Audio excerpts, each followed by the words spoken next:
Om Namo Bhagavate Vasudevaya.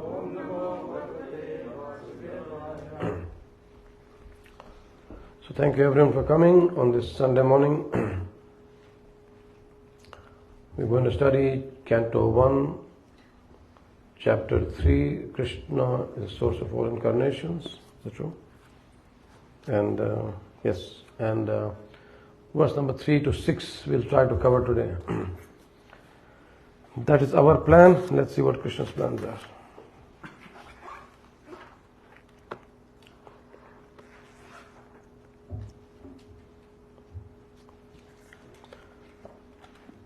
So text number 3. Do you want to recite chapter 2 again, or we'll just continue with number 3 now? Yeah, the selected verses, which I still have to do, so next week we can do that. Okay. Chapter 3. So first canto, chapter 3, Krishna is the source of all incarnations, in verse number 3. So when Prabhupada actually introduced the system of, call and response recitation, basically the whole idea was that, when a few devotees recite, then we should try to memorize like that. And even the psychologists say that if you try to remember some verse just by hearing, just by shruti, by oral reception, then it's very hard to forget those verses. So yes, we have our own Kali Yuga memories, but still we should try to memorize. And we can meditate on these verses during the day. So please repeat after me. Yasya vayavaya samsthane kalpito loka vistaraha tadvay bhagavato rupam vishuddham sattam urjitam. Yasya vayava samsthane kalpito loka vistaraha tadvay bhagavato rupam vishuddham sattam urjitam. Yasya vayava samsthane kalpito loka vistaraha tadvay bhagavato rupam vishuddham sattvamurjitam. Prabhu. Yasya vayava samsthane kalpito loka vistaraha tadvay bhagavato rupam vishuddham sattvamurjitam.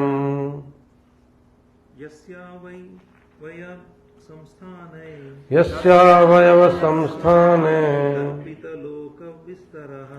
tadvito loka vistaraha tadvay bhagavato rupam vishuddham sattvamurjitam. Anyone else? Prabhu?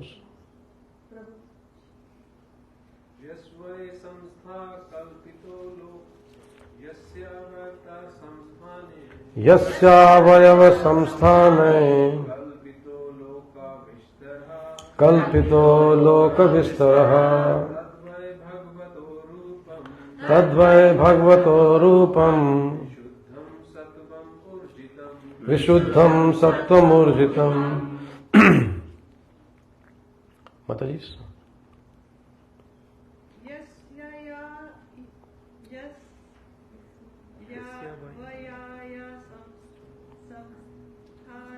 Yasya vayava samsthane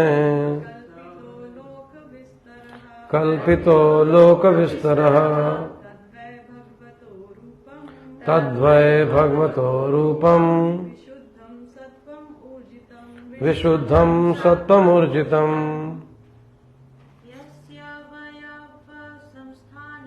Yasya vayava samsthane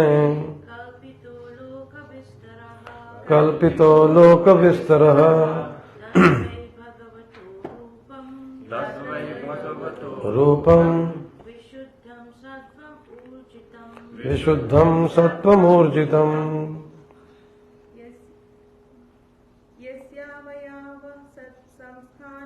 Yasyavayava Samsthane Kalpito Loka Vistara Tadvay Bhagavato Rupam Vishuddham Sattvam Urjitam. So let me say how much I remember. Yasya Vayava Samsthane Kalpito Loka Vistara Tadvay Bhagavato Rupam Vishuddham Sattvam Urjitam. Okay, not bad. 60%.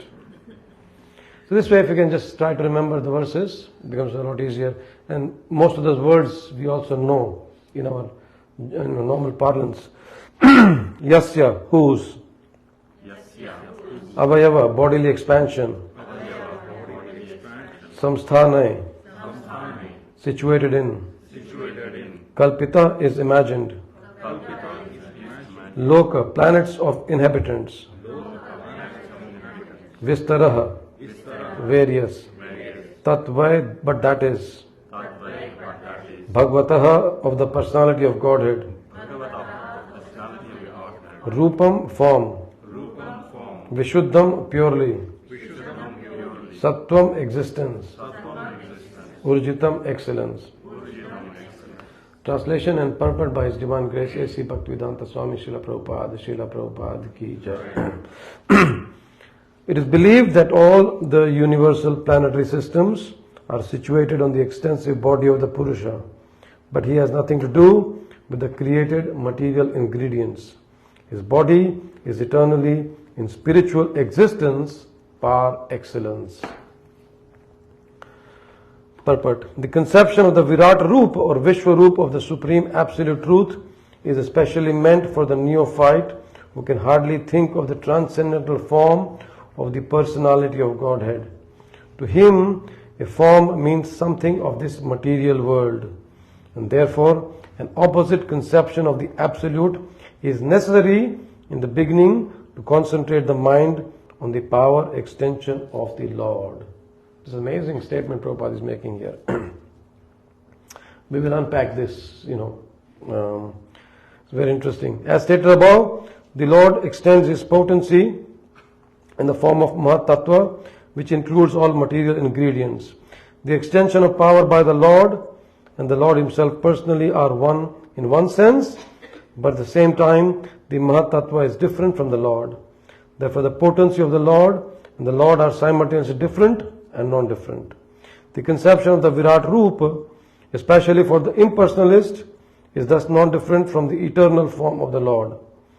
This eternal form of the Lord exists prior to the creation of the Mahatattva, and it is stressed here that the eternal form of the Lord is par excellence, spiritual or transcendental to the modes of material nature. The very same transcendental form of the Lord is manifested by His internal potency, and the formation of His multifarious manifestations of incarnations is always of the same transcendental quality without any touch of the Mahatattva. So this is the third verse. So let's recite the Mangalacharan together. Om Ajnana Timirandasya Jnananjana Shalakaya Chakshur Unmilitam Yena Tasmai Shri Guruve Namaha Shri Chaitanya Manodhishtam Sthapitam Yena Bhutale Swayam Rupa Kadamahyam Dadati Swapadantikam Vandeham Shri Guru Shri Uttapadakamalam Shri Gurun Vaishnavamsya Shri Rupam Sagrajatam Sahagana Raghunatham Tam Sajivam Sadvaitam Savadhutam Parijana Sahitam Krishna Chaitanya Devam Shri Radha Krishna Padana Sahagana Lalita Shri Vishakhanvitamsya He Krishna Karuna Sindhu Deenbandho Jagatpate Gopesha Gopika Kanta Radha Kanta Namostute Tapta Kanchana Gaurangi Vrindavaneshwari Vrishabhanu Sute Devi Pranamami Hari Priye Vancha Kalpatarubhyasya Kripa Sindhubhya Evacha Patitanam Pavanebhyo Vaishnavebhyo Namo Namaha Jai Shri Krishna Chaitanya Prabhu Nityananda Shri Advaita Gadadhar Srivasadi Gaur Bhakta Vrinda. Hare Krishna, Krishna Krishna, Hare Hare, Hare Ram, Ram Ram, Hare Hare, Hare Krishna, Krishna Krishna, Hare Hare, Hare Ram, Ram Ram, Hare Hare, Hare Krishna, Krishna Krishna, Hare Hare, Hare Ram, Ram Ram, Hare Hare. So in this chapter, this chapter establishes basically that Krishna is the Supreme Person. The 28th verse, which is the Paribhasa Sutra. Paribhasa Sutra means the main verse around which the entire Bhagavatam is built. What's that? Chamskala Pumsam Krishnastu Bhagavan Swayam. So Krishnastu Bhagavan Swayam. Krishna is Supreme Personality of Godhead. And from the 6th verse, all the incarnations will be described very briefly, and then the 28th verse describes that Krishna is the source of all incarnations. So we have seen that Sutta Goswami is speaking to the sages of Naimisharanya when they are doing the 1,000-year sacrifice for the people of Kali Yuga. And in this verse, in this chapter ahead, there's a very nice verse which describes the appearance of Bhagavatam.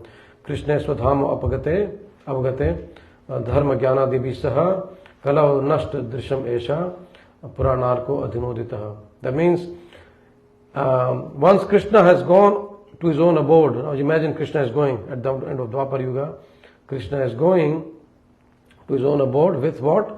Dharma and jnana, with knowledge and religion. So he's gone back.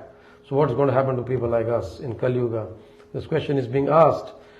And then the answer is that yes, Kalau Nashta Drisham Esha. So in Kali Yuga, our vision is lost because of the darkness. There's no light.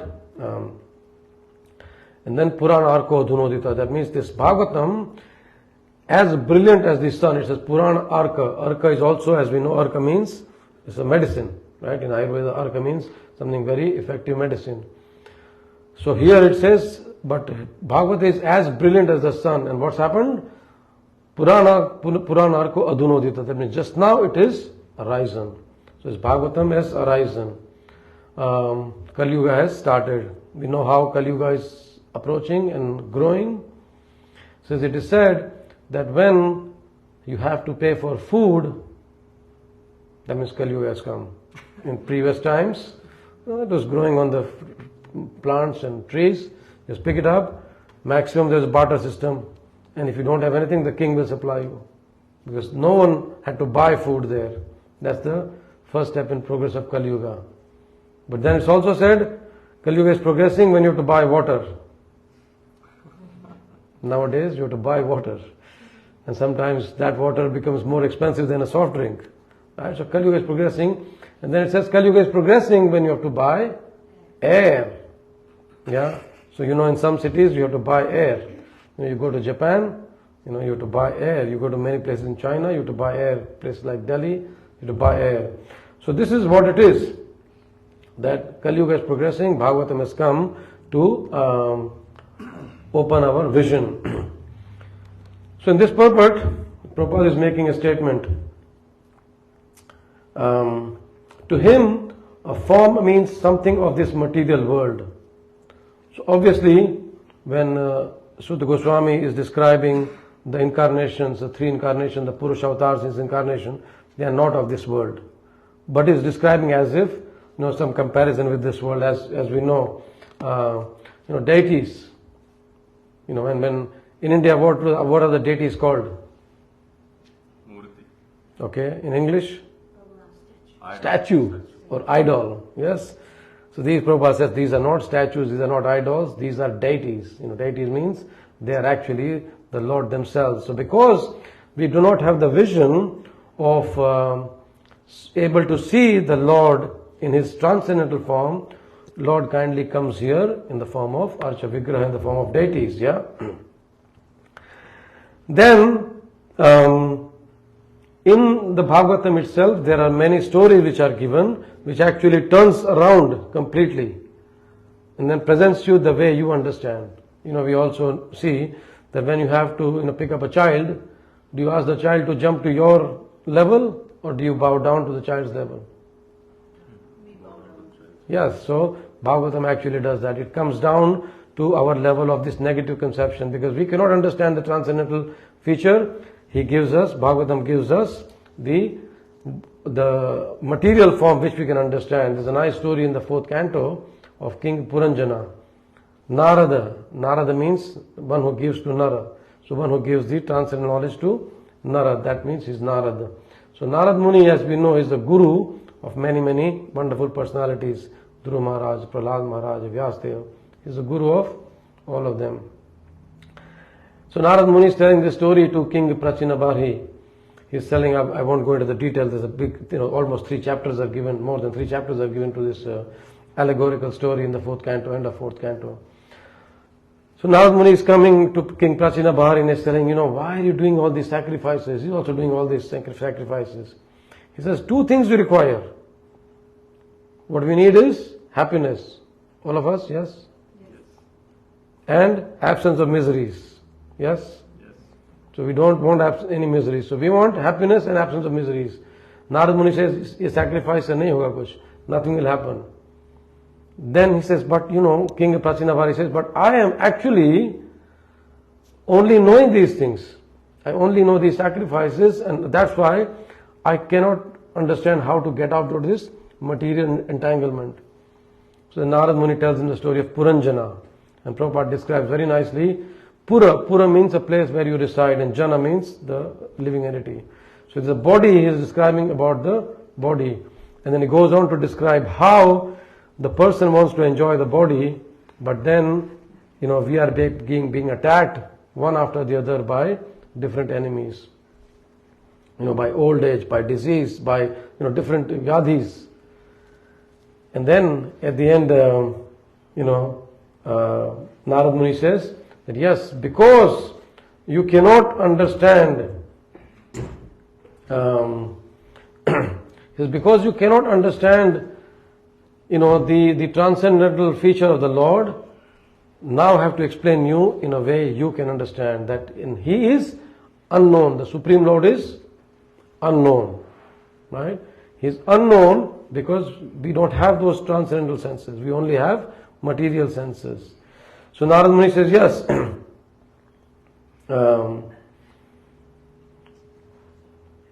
we cannot understand this. I'll just read this translation. It says, the person I've described as unknown. So Narad Muni is describing him the Lord also, because when he's describing him the material difficulties in life to enjoy, then he says, okay, the solution is that you have to know the Supreme Lord. So similarly here, we are told, okay, you do not understand the 3 Purusha avatars, but if he can explain you in a way you can understand, then at least you will have some conception. The classic example in Australia is when the Aborigines worship Mother Nature. They worship Mother Nature, yeah? They see the Lord in Mother Nature. Like that. So Narad Muni says that the person I have described as unknown is the Supreme Personality of Godhead, the Master and eternal friend of the living entity. Since the living entities cannot realize the Supreme Lord by material names, activities or qualities, He remains everlastingly unknown to the conditioned soul. So if we do not try to understand the Supreme Lord, from our conception, He will always remain unknown. And that's why many times you find people in India and every place, there's no God. God doesn't exist. Because they cannot understand. They always think if there's a God, He has to have a form. Right? And if you show Him the form, He says, oh, this is material like me and you. But actually no, this form is transcendental. It is beyond the 3 modes. So this conception of, as Prabhupada says here, that opposite conception of the Absolute is necessary in the beginning to concentrate the mind on the power extension of the Lord. So is that concept clear? Or have I confused you more? Yes, no? Because we have to understand from our level, and that's why Prabhupada is, even the scriptures are not explaining the straight transcendence. I'll tell you a story. My spiritual master, he likes to worship deities very opulently. Yeah, so now this is a bit, you have to use a bit of intelligence in the morning. He worships the deities very opulently. So, and he is quite happy, and he was telling in his very humble way, of course, this story he's telling to us. So you have to understand the subtle message here. So one time he was worshipping the deities very nicely, and Radhanath Maharaj was passing by. So my Guru Maharaj, Radhanath Maharaj was very happy that yes, Maharaj, you are worshipping the deities so nicely. So my Guru Maharaj said, Maharaj, so which deities you are worshipping? So Maharaj took out his beads and says, these are my deities. So because we do not understand that the holy name himself is a deity, that means we've got all the other things going on. But if you understand that the Supreme Lord, the holy name itself is the Supreme Lord, then we will not need anything else. So for us to understand that yes, the Lord comes to our level so that we can relate to Him by way of picture, by way of books, by way of the holy name, by way of prasadam. So this is the negative conception he is talking about. Then the second aspect in this verse we are speaking about is the achintya bhed abhed tattva. Right? If you read the purport a little bit further, anyone wants to read this? Therefore the potency of the Lord, Jayanti Mati, you want to read that? Yes. Therefore the potency of the Lord and the Lord are simultaneously different and non-different. The conception of the Virat Rupa, especially for the impersonalists, is thus non-different from the eternal form of the Lord. Thank you. So how can something be simultaneously different and non-different? It can be different and non-different different times, but simultaneously. This is the beauty of our sampradaya. This is the beauty of what Prabhupada asked us to understand in the beginning. That when we understand there's a concept called, you want to write down, achintya bhed abhed tattva. Achintya means inconceivable. We cannot conceive with our limited mind and sense perceptions. Yeah. Bhed means, what is bhed? Difference. What is abhed? It's not this different. So how can something be simultaneously same and different? But this is the beauty here. Prabhupada says that the potency of the Lord and the Lord are simultaneously different and non-different. So Shakti and Shaktiman, they are simultaneously different and non-different. Last week we just touched upon the word called Turiya. Turiya means, Krishna is called, one of his names is Turiya. Turiya means the fourth. Literally it means the fourth. Right? So our Acharyas explain that Krishna is actually the fourth dimension. So he is same but different. I'll explain you. So these three avatars, Karanodakshaya Vishnu, Garbhodakshaya Vishnu and Kshirodakshaya Vishnu, are they the same or different from Krishna? Same and different. Same and different. But Krishna is above that. So Krishna is Turiya, is the fourth dimension. So our scriptures describe that Krishna is above these three incarnations. Krishna is above the three dimensions, the length, breadth and the width. Krishna is above the three worlds. This upper system, the middle system and the lower system. So Krishna is same. Krishna says in Bhagavad Gita that I am in everything but nothing is in me. Right? He says, everything is in me but I am not in them. So he says same thing exactly. So he is there at the same time he is not there. So what will determine whether he is there or not there at the same time? What will determine that? What will determine in our case whether Krishna is there or not there at the same time? Our consciousness, yes, very true, Prabhu.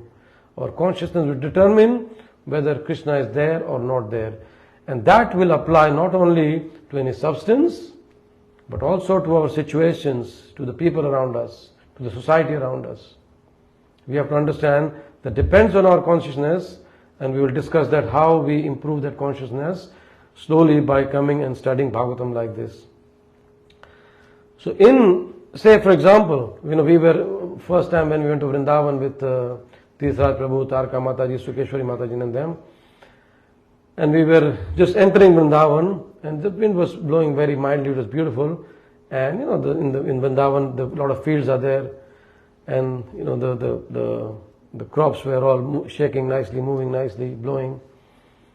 And immediately the devotees were saying, see, even in Vrindavan, even the crops are bowing down to Krishna. So that's the consciousness which they had. I mean, I was just looking at the plants and bush and crops and all that. But they had the vision that even the crops are bowing down to Krishna.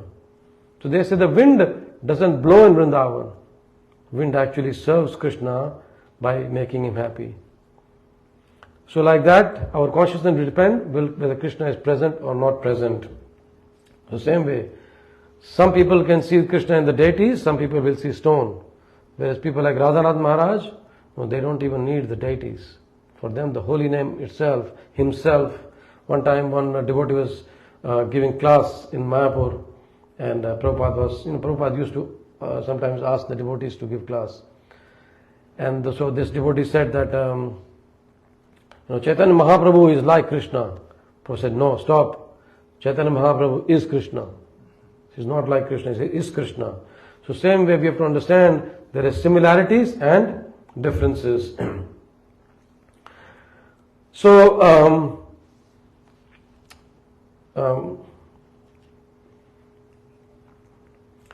these 2 points from this purport, are they clear? Achintya Bhed, Abhed Tattva depends on our consciousness, how to see it.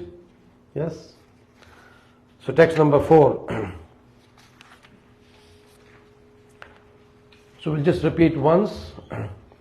Paschantyado rupam adabra chakshusha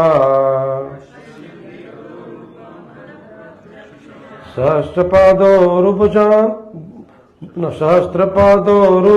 rubujananadbhutam Sahasramurda shavanakshi nasikam Sahasramauli ambara kundalos lasat.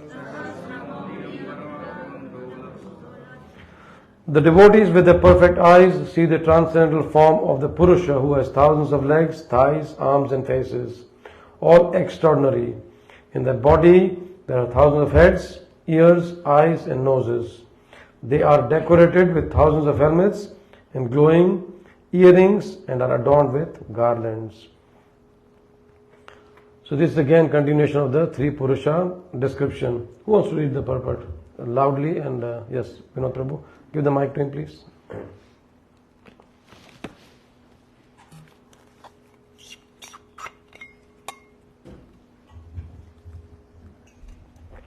With our present materialized senses, we cannot perceive anything of the transcendental Lord. Our present senses are to be rectified by the process of devotional service, and then the Lord Himself becomes revealed to us. In the Bhagavad Gita, it is confirmed that the transcendental Lord can be perceived only by pure devotional service. So it is confirmed in the Vedas that only devotional service can lead one to the side of the Lord, and that only devotional service can reveal Him. In the Brahma Samhita, also it is said that the Lord is always visible to the devotees whose eyes have been anointed with the tinge of devotional service. So we have to take information of the transcendental form of the Lord from persons who have actually seen Him with perfect eyes, smeared with devotional service. In the material world also, we do not always see things with our own eyes. We sometimes see through the experience of those who have actually seen or done things. If this is the process of experiencing a mundane object, it is more perfectly applicable in matters transcendental. So only with patience and perseverance can we realize the transcendental subject matter regarding the absolute truth and its different forms. He is formless to the neophytes, but he is a transcendental form to the expert surveyor. So at the end of Bhagavad Gita, there's a person, Henry David Thoreau. He was a philosopher. He wrote, and he also says that it is not what you look at that matters. It is what you see. So we can imagine that this purport Prabhupada has just focused on devotional service. Prabhupada actually, interestingly way, sometimes, he will not, we think when we are reading from our vision that, he's not described anything relating to, super soul at all. Anything relating to 1,000 heads or anything. He's just completely spoken about devotional service. So Prabhupada says, and in this verse, Prabhupada has quoted, quite a few scriptures. He's quoted Bhagavad Gita, Bhaktya Mam Abhijanati, and then he's quoted Brahma Samhita, Preman Jana Churita Bhakti Vilochanena, Santa Sadeva Hridayeshu Vilokayanti. When we think of that, Santa Sadeva Hridayeshu Vilokayanti. So, Preman Jana Churita Bhakti Vilochanena. So, one whose eyes are anointed with the salve of love for the Lord. So, do you think we can come to that stage? Yes, we can. Prabhupada is giving us hope here in this purport, that when we practice devotional service, we can come to that stage here. Prabhupada was once, in the beginning days, he was at a place where they just started the printing press, they're printing their own books.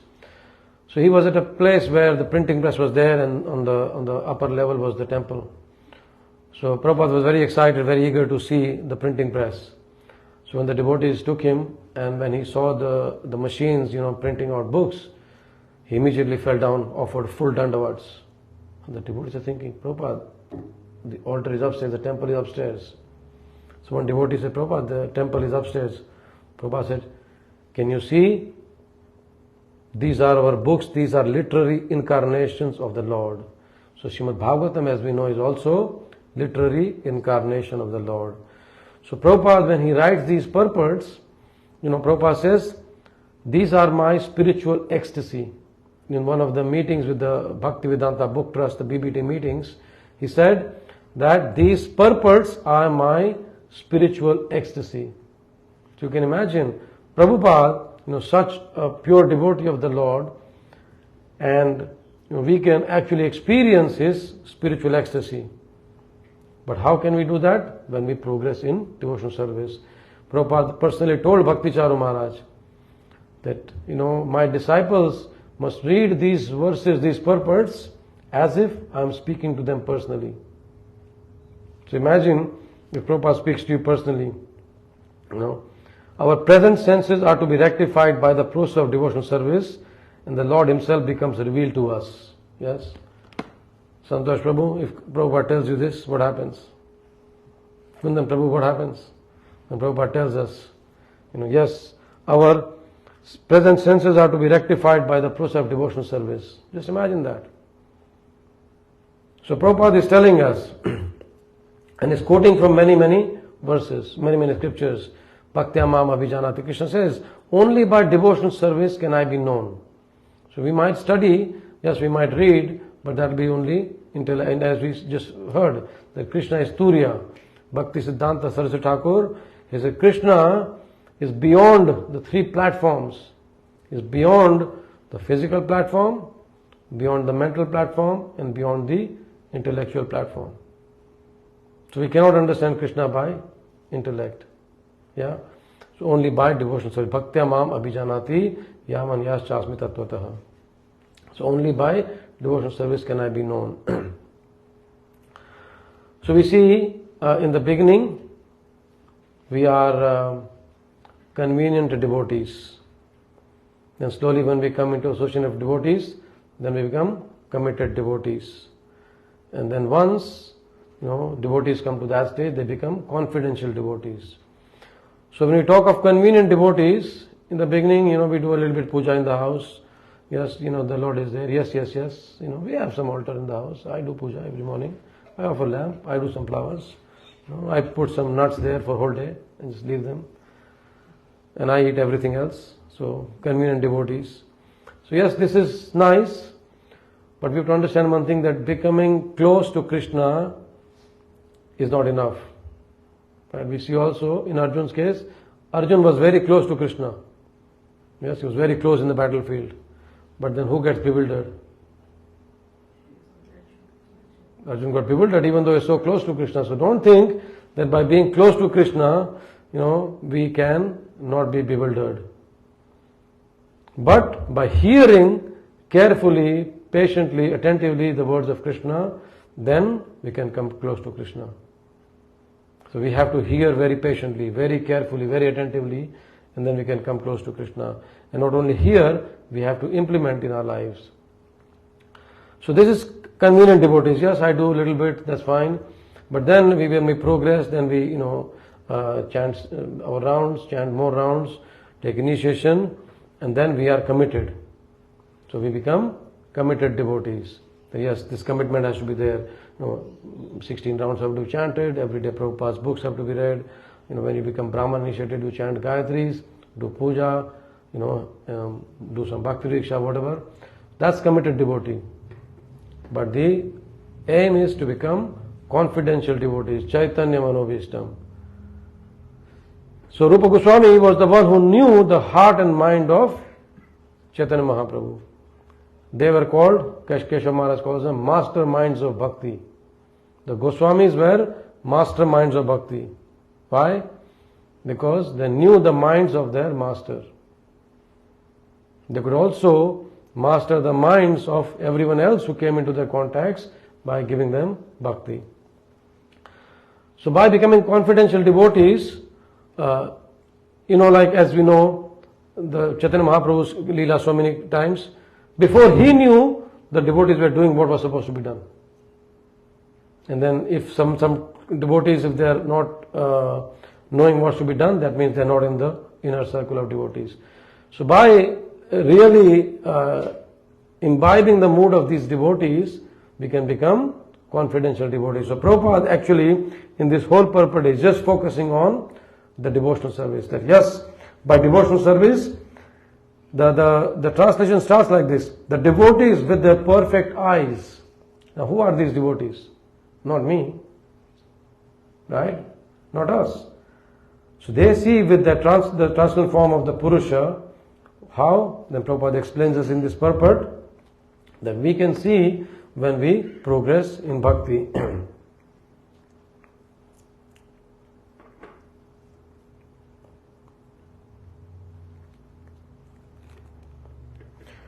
So last couple of lines. In the material world also, we do not always see things with our own eyes.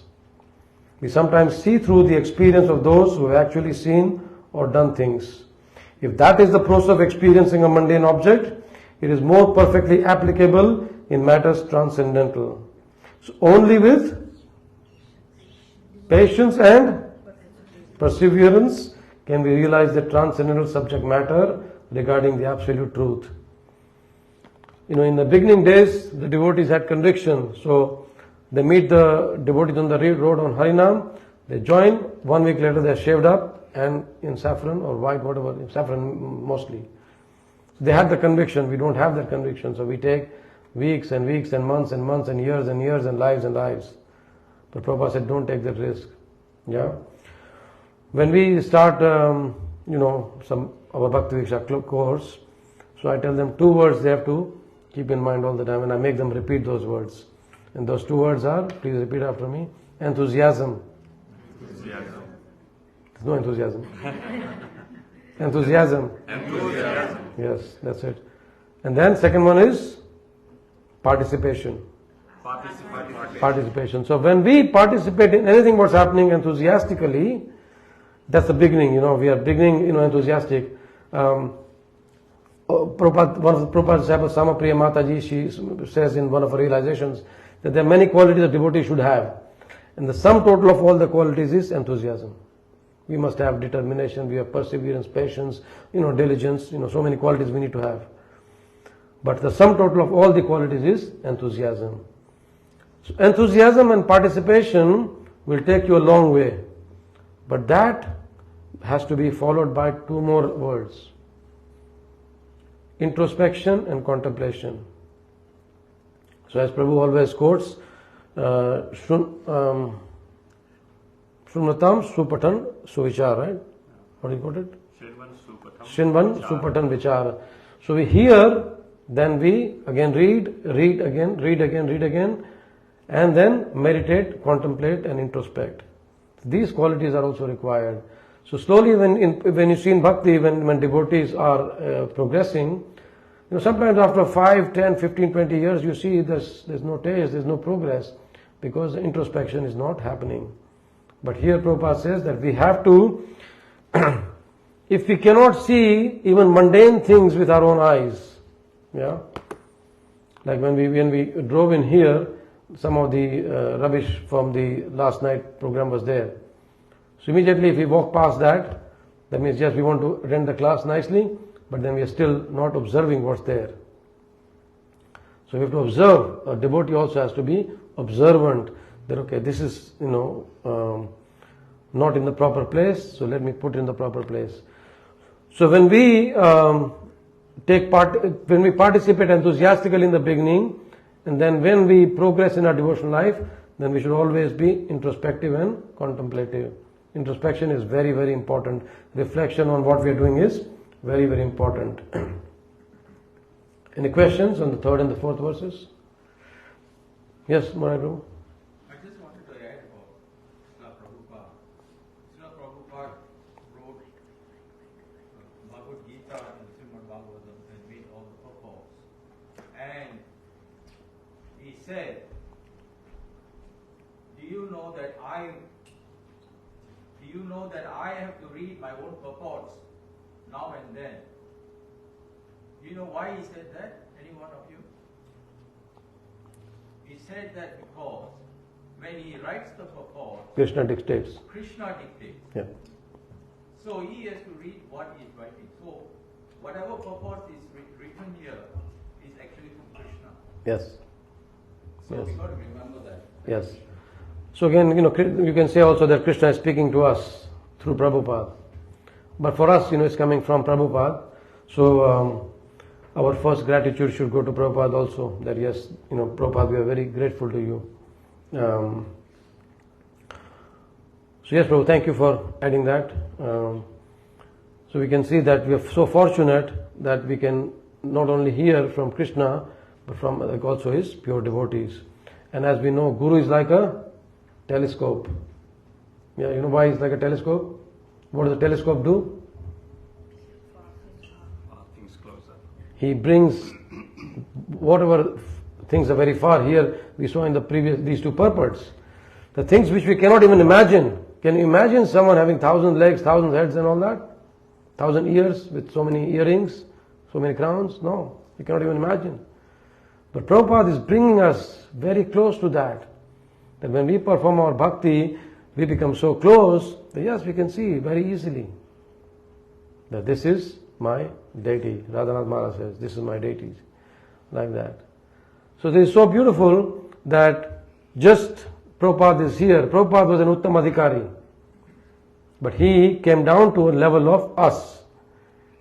He became a Madhyamadhikari. And he also came down to the platform at a lower level so that he can pick us up. So just imagine, I always say that living in Bowery, in 22nd Avenue, in New York, Los Angeles, San Francisco, in those places, it's hell. But Prabhupada did that for us. Okay, so fifth text.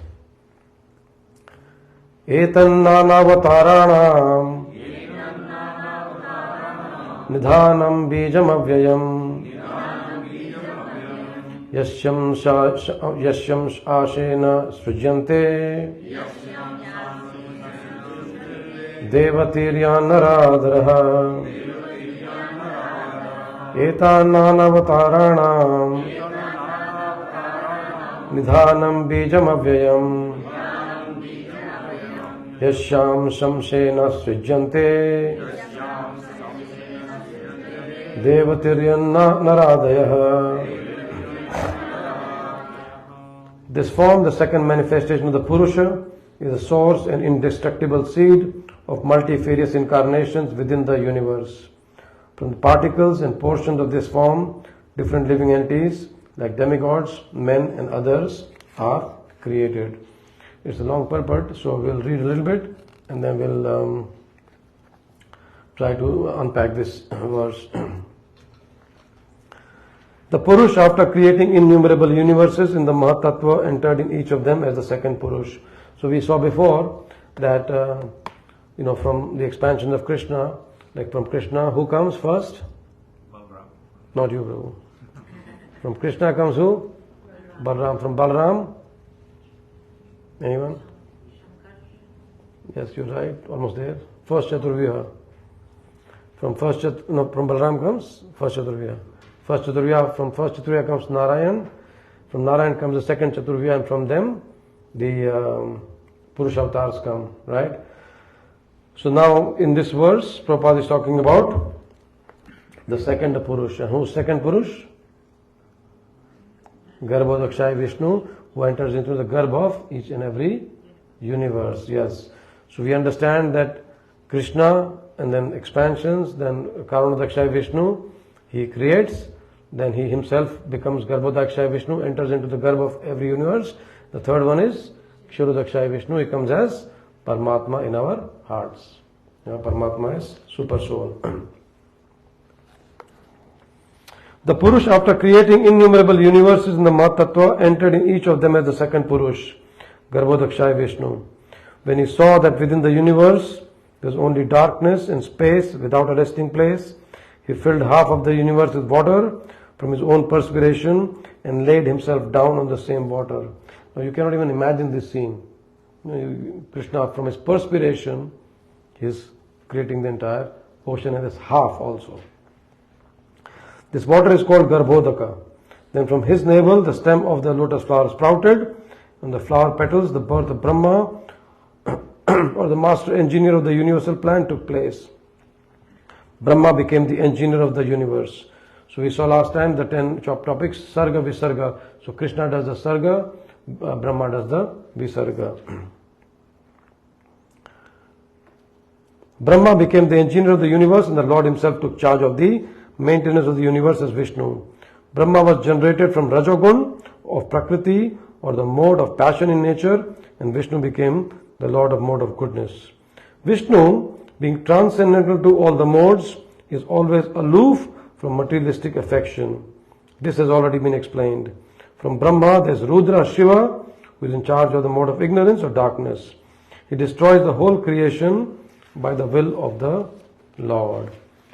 So even Shiva, when he destroys, he is destroying by the will of Krishna, not on his own. Therefore all three, namely Brahma, Vishnu, Shiva, are incarnations of the Garbhodakshaya Vishnu. And from Brahma then other Prajapatis are coming. The next paragraph. In different millennia there are different incarnations, they are innumerable, although some of them are very prominent. It is described that as constantly the waves of ocean are coming out. Can you count the number of waves? No. The same way the incarnations are coming out.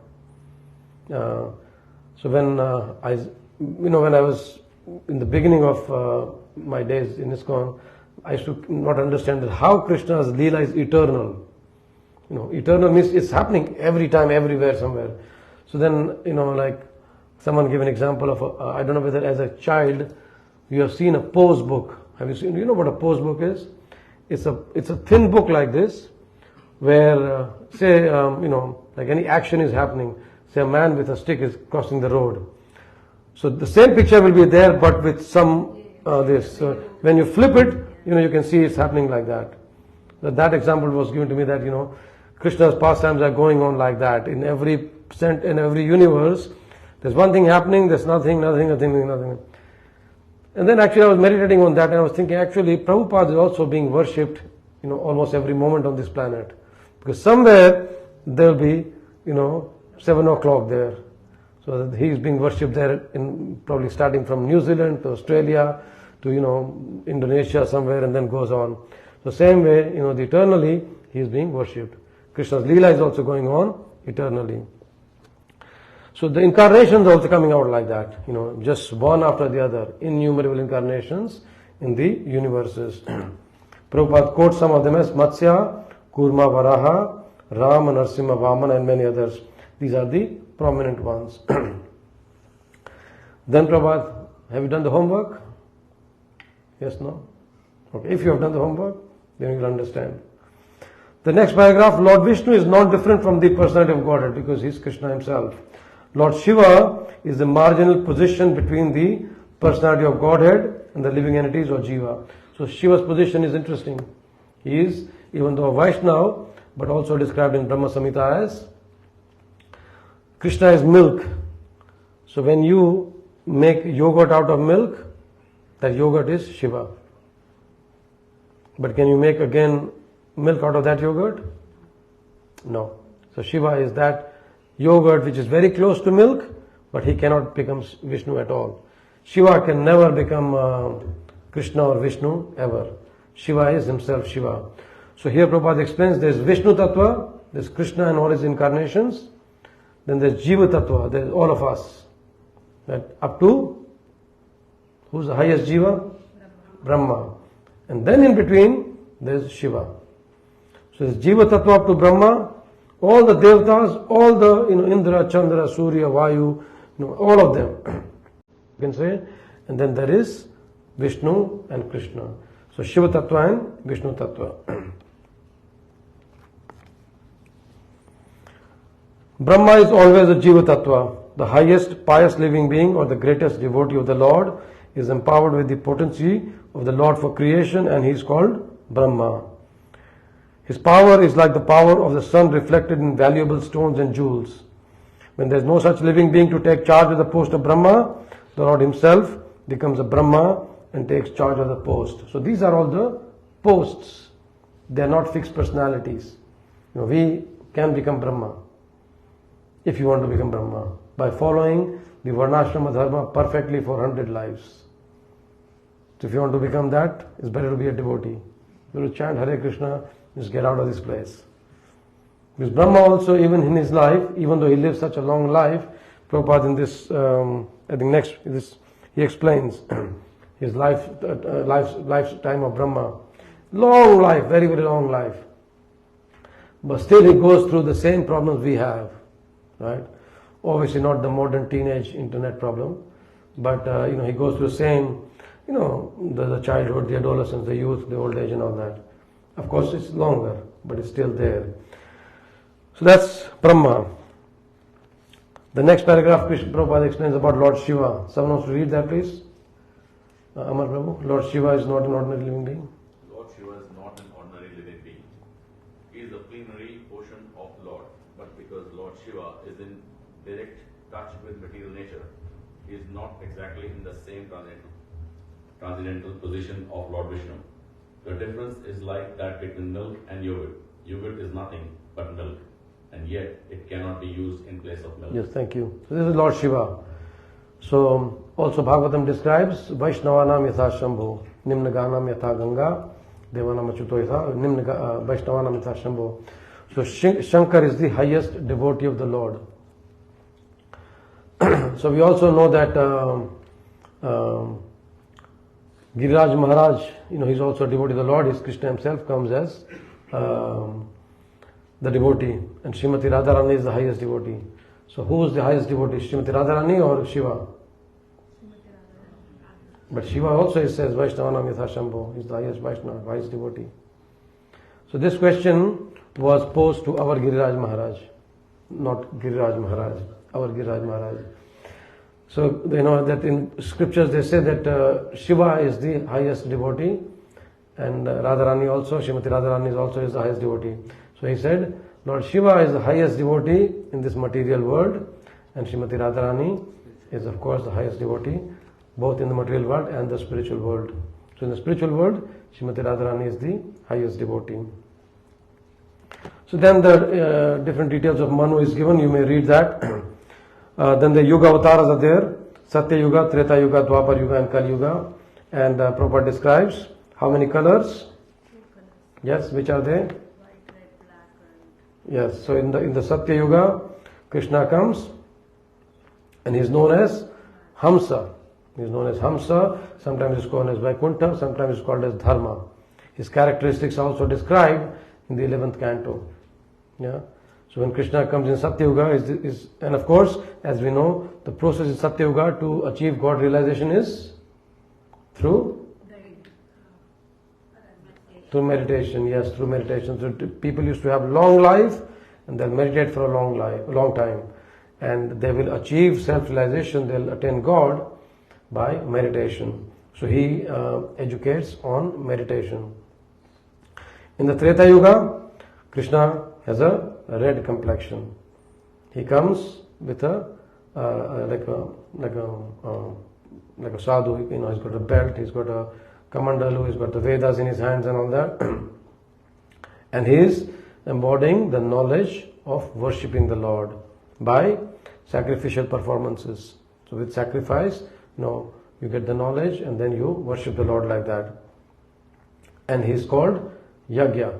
His name is Yagya. So in Satya Yuga is known as Hamsa, Treta Yuga is known as Yagya. Or he is also called Prishnigarbha. He is also called Urukrama. These are wonderful names of Krishna. What is the meaning of Urukrama? Someone who does Herculean tasks. Urukrama. Krama means to do. And Uru means very high. Someone who performs very magnificent job. Of course, Krishna is always Urukrama. Not that he's limited to Treta Yuga. When Krishna lifted Govardhan hill, that was like Urukrama. But for him it was like Prabhupada says, like a child picking up a mushroom. Like a little flower you pick. So he picked up Govardhan like that. In the Dwapar Yuga, Krishna comes as what form? Shyama, blackish blue, beautiful Shyama Sundar form. And what's his name? Krishna, Shyama Sundar Krishna. And then he comes in the yellow form as Chaitanya Mahaprabhu. What's the verse? 11.5.32. Krishna Varnam Krishna Krishnam Chango Pangastra Parsadam Yajanti Yagnai Sankirtare Prayar Yajanti Hi Sumedasha. That in this age of Kali, intelligent people, the word used is Sumedasha. So Meda means intelligent. Someone who is extra intelligent. People like us. We worship this just by chanting the holy name. And Krishna comes as incarnation, as Channa Avatar, as Chaitanya Mahaprabhu. It's very interesting when Chaitanya Mahaprabhu comes, he doesn't worry about anything, no qualification, nothing at all. And he just gives Krishna Prem to everyone. And that's why we are fortunate to take birth in this Kali Yuga. Just Krishna has come just 5,000 years ago, just yesterday. And then Chaitanya Mahaprabhu has come just yesterday, like in the evening yesterday. And Prabhupada has come 50 years, just now. So if we take advantage of the teachings, then for us it's very easy. Just chant Hare Krishna, take prasadam, like that. So these are the incarnations which are described, and then these incarnations are coming out one after the other. And then last paragraph, Prabhupada describes the Shakti Avesh avatars. So someone wants to read the last paragraph, please. Kundan Prabhu. Apart from the direct incarnations, there are innumerable empowered incarnations. So innumerable empowered incarnations, even empowered incarnations.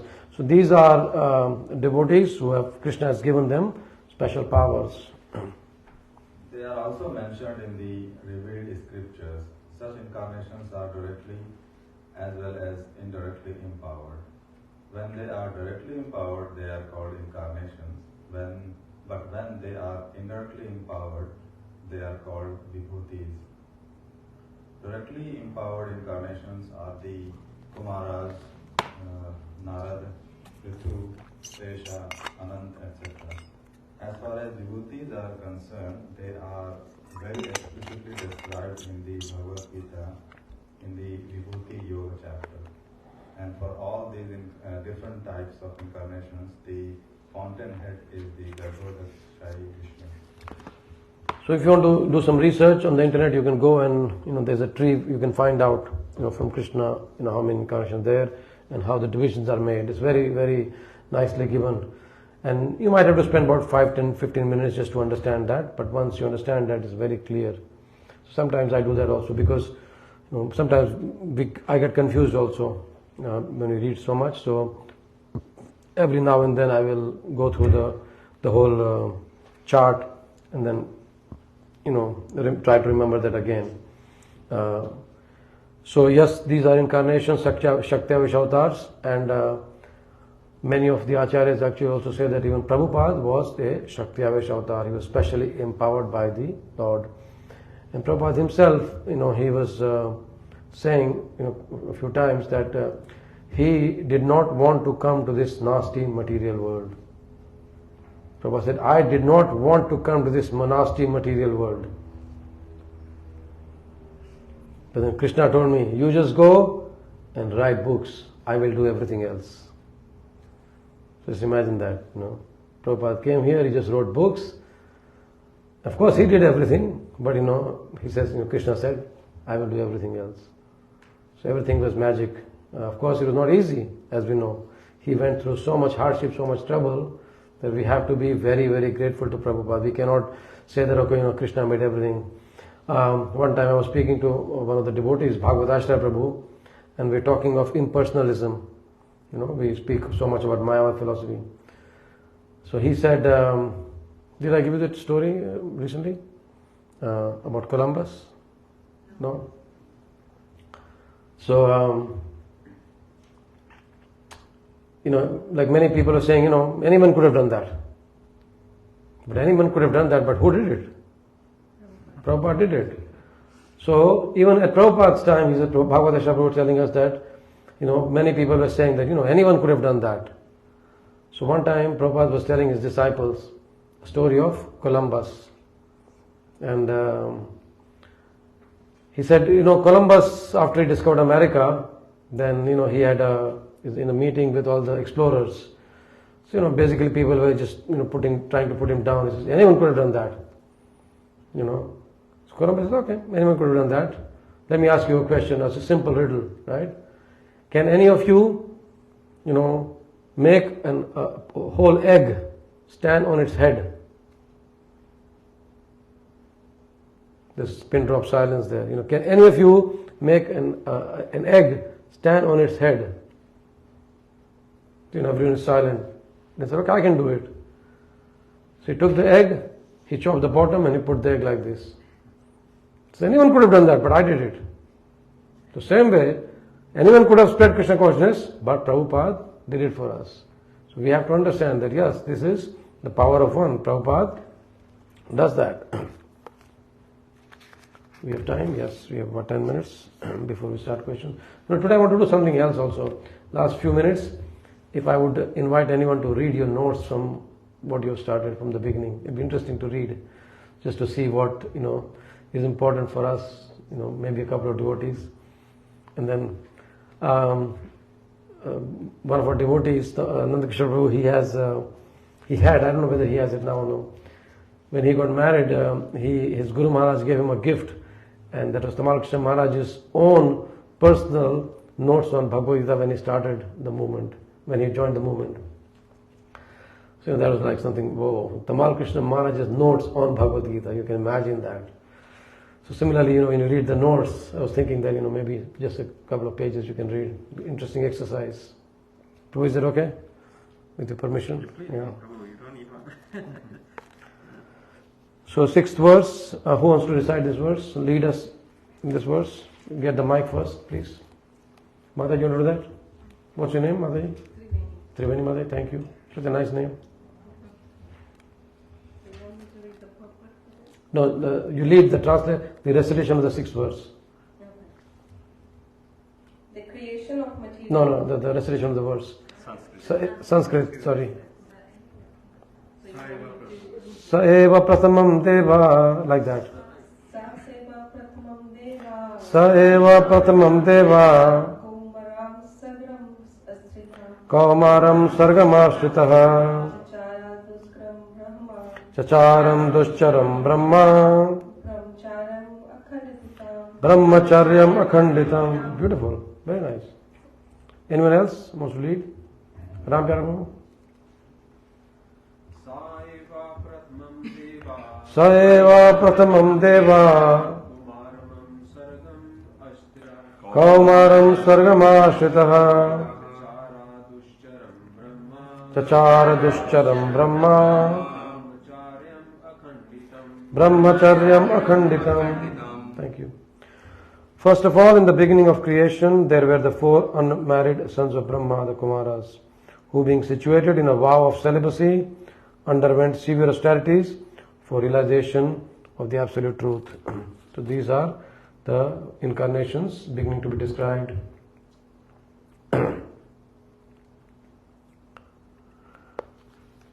The creation of the material world is effected, maintained, and then again annihilated at certain intervals. So there are different names of the creations in terms of the particular types of Brahma, the father of the living beings in the creation. The Kumaras, as above mentioned, appeared in the Kaumara creation of the material world. Which creation? Kaumara creation. And to teach us the process of Brahman realization, they underwent a severe type of disciplinary action as bachelors. Really? Bachelors, you austerity? I thought married life is austerity. These Kumaras are empowered incarnations, and before executing the severe type of disciplinary actions, all of them became qualified Brahmanas. This example suggests that one must first acquire the qualifications of a Brahmana, not simply by birth but also by quality, and then one can undergo the process of Brahman realization. So these are the 4 Kumaras. Sanat Kumar. Sanak means ancient, right? Then is the second one is Sanatan. Sanatan means eternal. Eternal. His name is eternal. Sanananda. Ananda means ever joyful, and the last one is Sanat Kumar means ever young. So these they've got different names. One is ancient, one is ever joyful. Of course, all 4 of them are together. So they're all ancient, they're all ever joyful, they're all eternal, and they're always ever young. So Sanat Kumar, Sanatan, Sanananda, and Sanat Kumar. So these are incarnations of the knowledge of the Supreme Lord. If you read the Bhagavatam, then every aspect of the Lord has incarnation.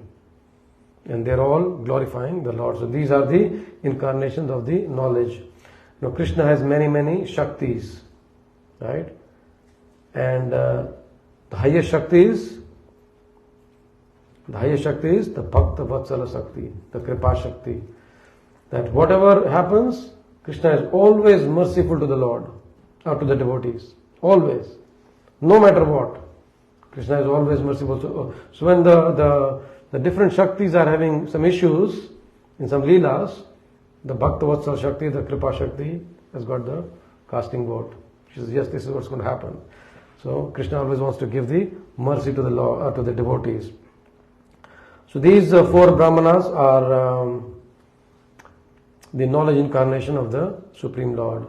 And as Prabhupada says here, that for Brahmana to become a Brahmana, you have to be qualified. There's a nice verse. It says, Janmana Jayate Shudra. That means in Kali Yuga, everyone is born a Shudra. Janmana Jayate Shudra. Sanskarat Bhave Dvija.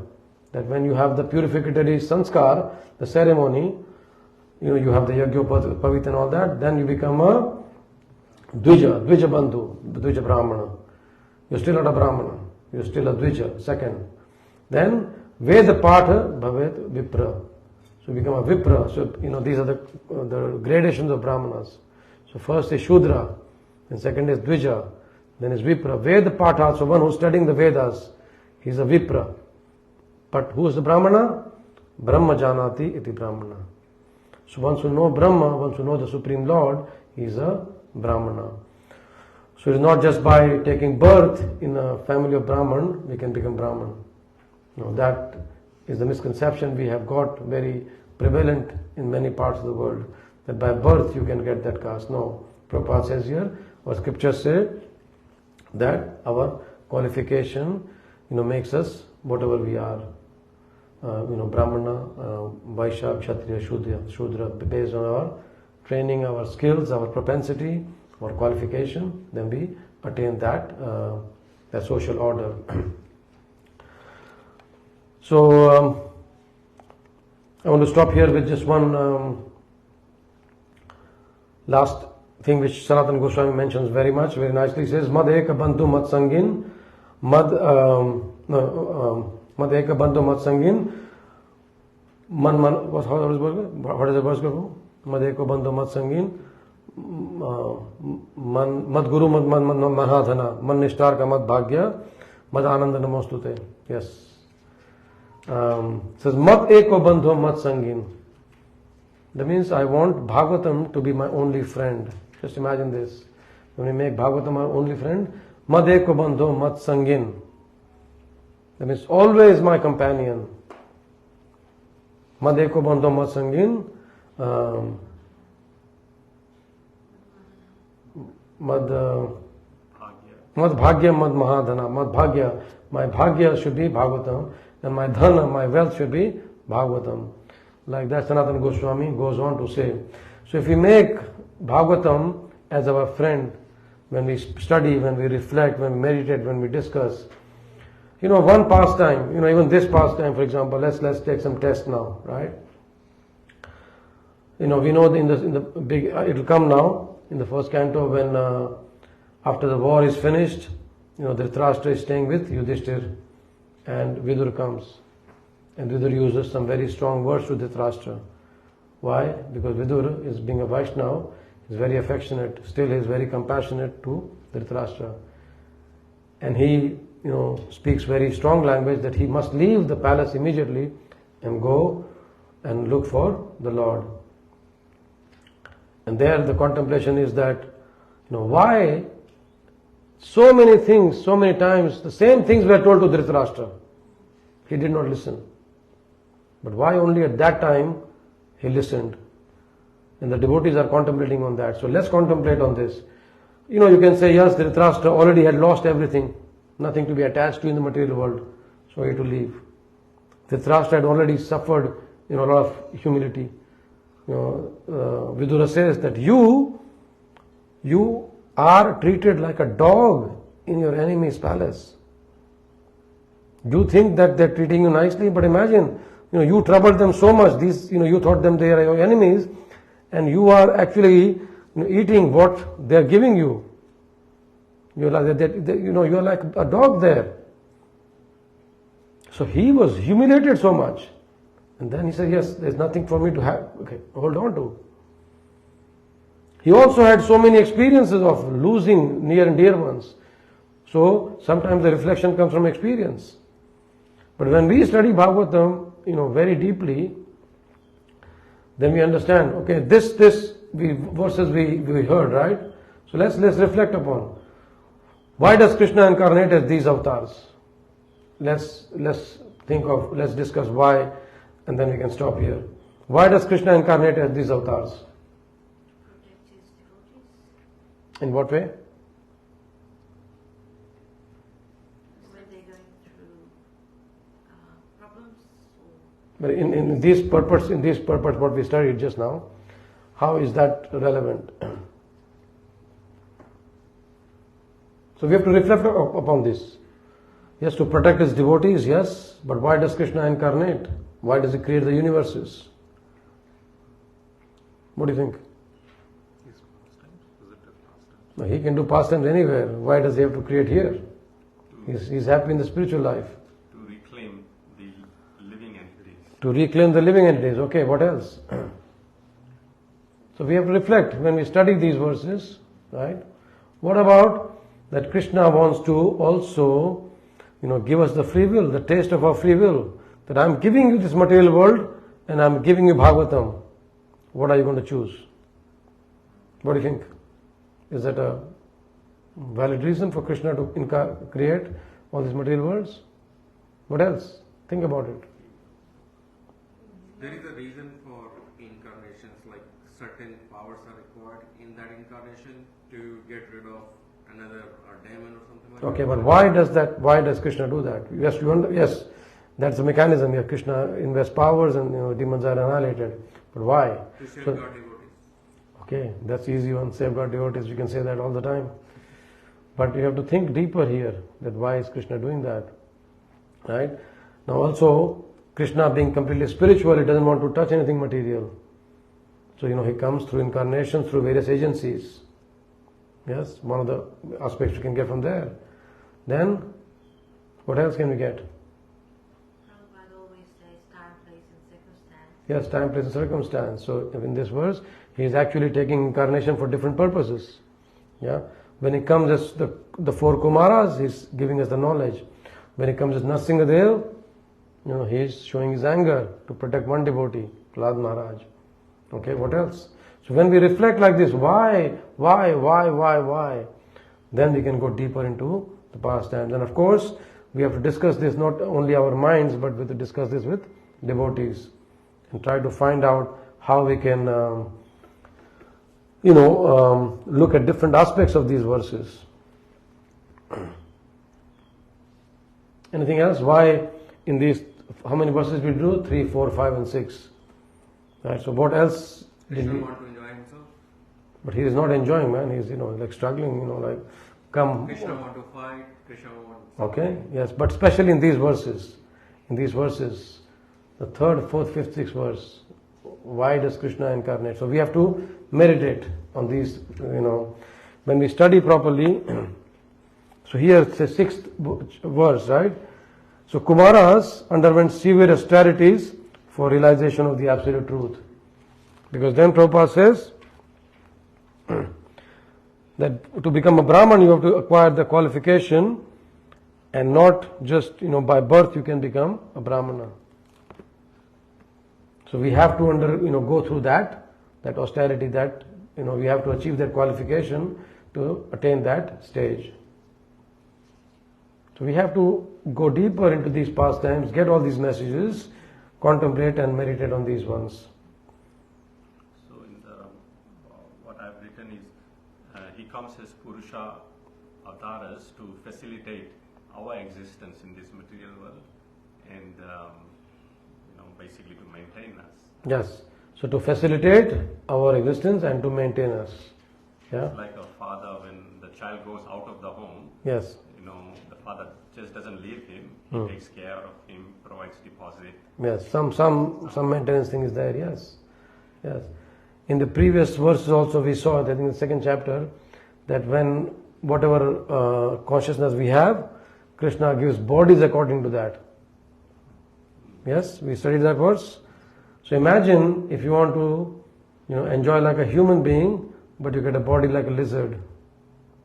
What is going to happen? That's all you can do. Yeah, just slide around, do nothing else. Yeah. So Krishna is actually facilitating our desires and maintaining. But at the same time, He's giving us facilities of Bhagavatam, of the devotees, of Acharyas, for us to go back to Him. Okay, anything else? Any questions? We've got 3 minutes left. Yes, Prabhu? Maybe Krishna also wanted us to save ourselves from impostures and rely on Shastras. Yes. And authentic. Yes, very good. So when you study these... Don't get trapped in all the... Yes. When you actually study these 4 verses, there's so much information is packed in these 4 verses about different avatars, about the different reasons, that yes, we can understand that no one has given such elaborate information with such explanations. There's so much of distraction. So Yes. I think we can focus on the source. Yes. Sorry, Prabhu, I'll just speak something. One devotee is distributing books online, and he came across one young Muslim student. He came and bought a Bhagavad Gita as it is. And then, he was talking, this devotee was talking, he says, so he just speaks to them.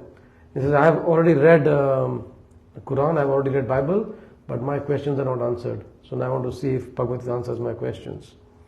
So yes, what you say is correct, that when we read Prabhupada's books, immediately we are safe from the imposters. Yes, Prabhu?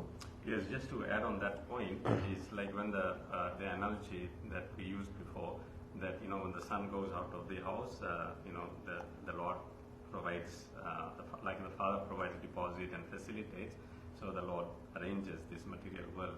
But when the son wants to come back, then the Lord, the father, then the doors are open. Yes. So similarly, Krishna opens the doors through Bhagavatam, Yes. through his devotees, and Yes. all these incarnations he Yes. sends to reclaim the living entities. Yes, very nice. That's why we're here. Even that purport we saw where the negative conception is explained by Prabhupada, that when we cannot understand the transcendental situation, he comes as the deity. Yeah, he comes as a deity just again to help us to see him. So we have to reflect that yes, because we have the desire. Krishna saying yes, Madai? So as you said, like he comes to make us realize and reflect. So that would be the purpose of every incarnation and every vibhutis, as you said. Yes. So Dhritarashtra, when Krishna was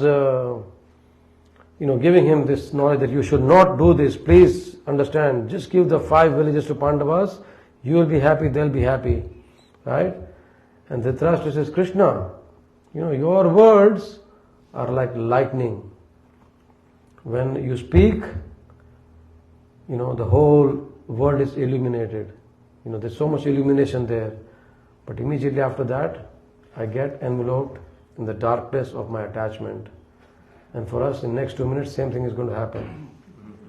So please don't think that this is lightning, which has happened in 1.5 hours, and then after that we get enveloped in the darkness of our attachments. Please meditate upon this. Hare Krishna, Krishna Krishna, Hare Hare, Hare Ram, Ram Ram, Hare Hare. Grantaraj Srimad Bhagavatam ki, Srila Prabhupada ki jai.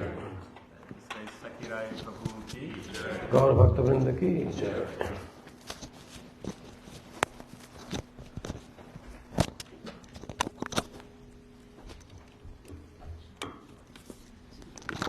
Like yesterday, somebody was saying about John Harrison.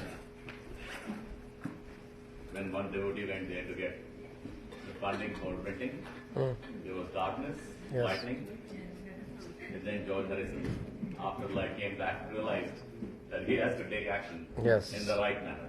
Yes. He must have been a devotee. Yeah, he is. So mentally darkness. That. For Prabhupada to dedicate this book to George Harrison is nothing small.